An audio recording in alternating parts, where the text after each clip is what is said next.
Hello and welcome to another video, and today we're going to finally talk about the most anticipated Spider-Man story yet. No, get the fuck out of here.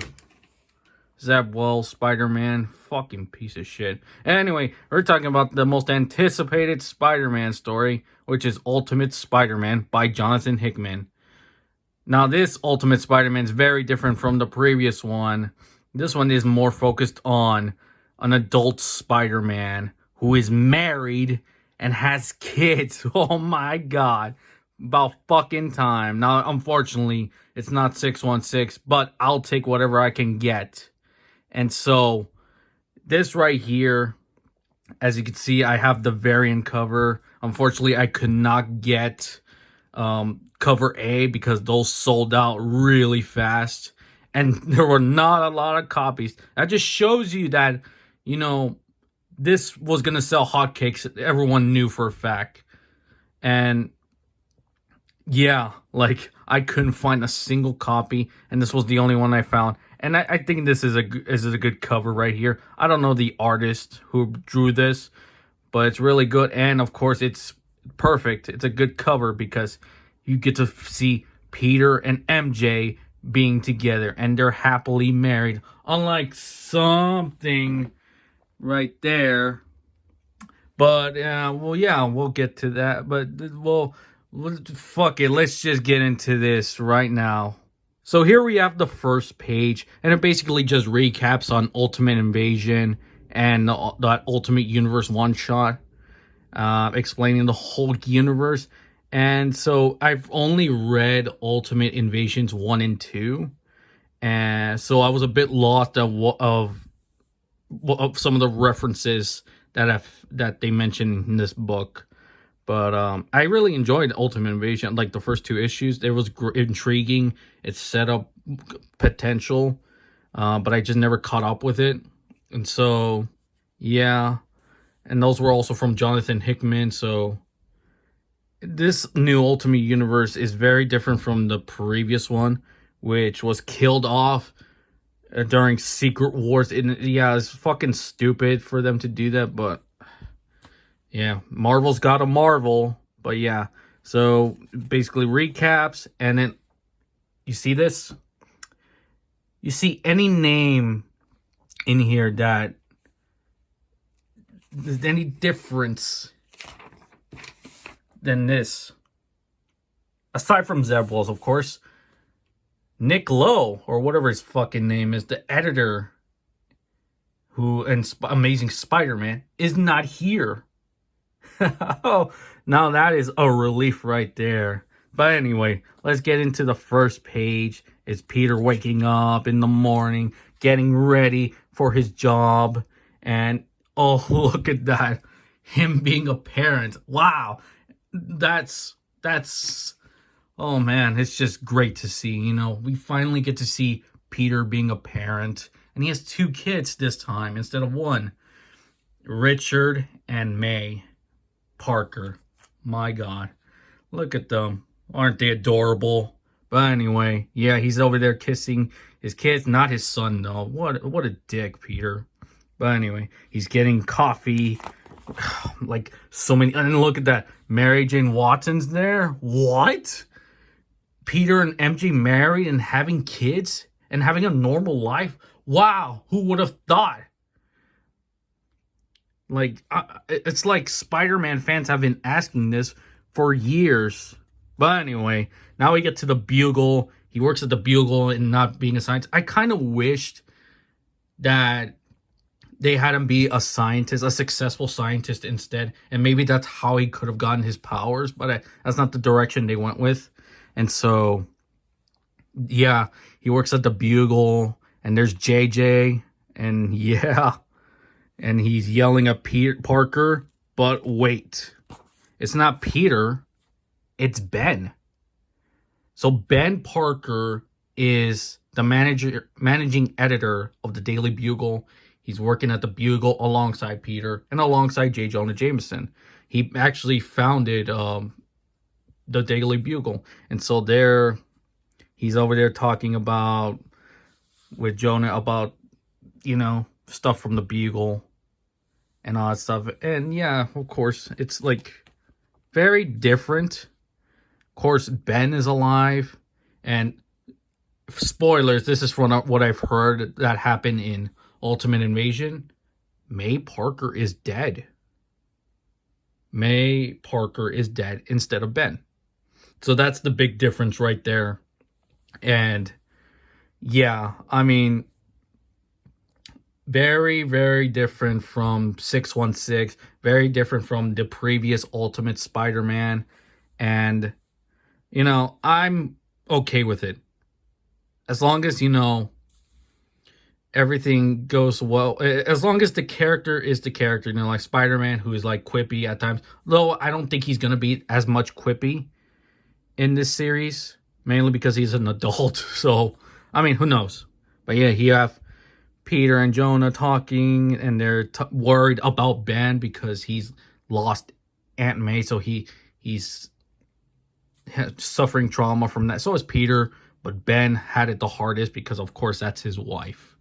And so, yeah, very interesting stuff. And they go visit a conference, a memorial of all the people that died. And so it's him, Ben, and MJ and the kids all going to this place, this memorial. And we see Matt Murdock, who is a priest in this, which is, well, makes sense, obviously. But yeah, don't know. We don't know if he's Daredevil in this universe, though. So that's interesting. So yeah, you see May Parker is dead.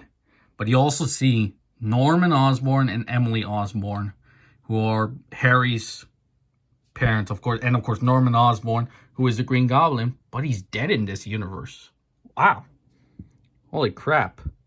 And then we get to see Harry Osborn here. And he's giving a speech on all the people that they lost, you know. Tony Stark apparently is the one that is blamed for the attacks, all the deaths. Although I heard it was Reed Richards that did it. Which makes sense because he's the maker. So, yeah. But Tony got blamed for it. So, yeah. Very, very sad. But, yeah. We get to see Jonah quits the Daily Bugle. And mainly because of changes that are happening in the Bugle. He doesn't like that. And so Ben comes in and he asks what's going on. And there's Robbie Robertson explaining stuff about that. They need a few changes from the Bugle to do that. And so Wilson Fisk is also in that conference. Which, oh shit. Don't know if he's the Kingpin in this universe. But from covers that I've seen from the second issue, it looks like he is. But yeah. And he still looks like a mob boss. So yeah. And then, of course, Ben gets offered Jonah's place. And so he declines. That's pretty funny. That's something Ben Parker would do. And so now we get to Wilson Fisk. And he's on his way out. And then boom! An explosion happens. And it's the Green Goblin. Oh my god. Okay. The Green Goblin design, the suit itself is fine. But the mask, I'm not a fan of. He doesn't even look like a fucking goblin. That's the whole point. He's called the Green Goblin for a reason. But yeah, it's pretty much like the Sam Raimi, Willem Dafoe Green Goblin costume. A little bit of that. But yeah. So it explodes, and I think Wilson Fisk is alive. Yeah, and the Goblin attacks. Pretty obvious, we know who it's going to be, unless they pull a twist and it's somebody unexpected. It could be May Parker, who the fuck knows? But yeah, now we get to the bar with no name, a very iconic place in the Marvel Universe. We have, of course, Ben and Jonah Jameson talking. They're talking about starting a new a new newspaper company. And yeah, that's all it is. And then we get Peter showing up, and he's basically like talking to them, talking about what happened. And then we now have a conversation between both Peter and Ben, and they talk about that. Peter talks about that he wants to change. He feels like he doesn't have a purpose or some shit, and he just needs to change himself. And so this is, of course, set up for what is to come at the end of the book, which we'll get to. He's basically like, oh, man, my marriage is great and everything's great. I love MJ, but there's something, there's just something missing in me, And so Ben gives him the Ben talk, and yeah, this is great stuff. This is probably what would happen if Ben was alive. And it's gonna be interesting to see what happens later on. So yeah, now we get to Peter at home. He's tucking the kids in to sleep. His son is reading a book, being a smart ass like his dad. Oh, that's just reading this, looking at all of this, what we could have had in the 616 universe, and this shit. Instead, we get crap like this. And yeah, like, this is great. This is great. And you got a conversation with MJ supporting Peter on his decisions, which is something that MJ has always done. I mean, there's more stuff she does than just that, but she doesn't need superpowers to be a great character. And this is great. And we have a conversation, and Peter's like, I need to change. I need to do something other than just being a husband and being working at the Daily Bugle. I need something else. Maybe there's something more. I can do more in my life. And so MJ just basically supports him, says, yeah, just do it. And what is that exactly? Oh, look at that. Oh, that's lovely. I love it. I love it. Anyway, what is that thing exactly? That's that spear thing. And what is it? What is inside that spear? Well, it explained that last night, the day before the issue begins, Peter got a package sent to him by Tony Stark himself. And Tony explains that 20 years ago, he got rejected from the spider, or not rejected, like